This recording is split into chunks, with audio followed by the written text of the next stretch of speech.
বক্তব্য একটা মিউজিক দিতে তারপরে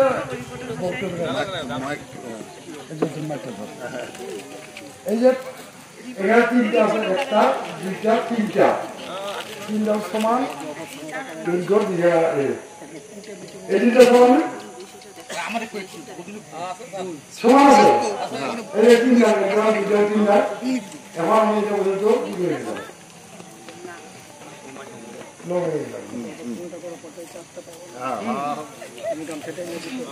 তিনটা সমান আছে তো তুমি এখান থেকে এখন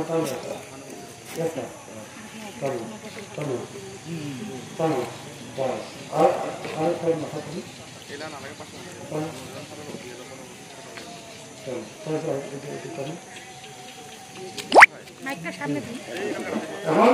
এই যে চিহ্ন হয়ে গেল, এই যে একটা লম্বা এটা তাদের হাত আর এটা হাঁটা তিনটা সমান ছিল। আমি তিনটাকে ডিফারেন্ট সাইজের ডিফারেন্ট করে দিলাম, এটা এখন আমি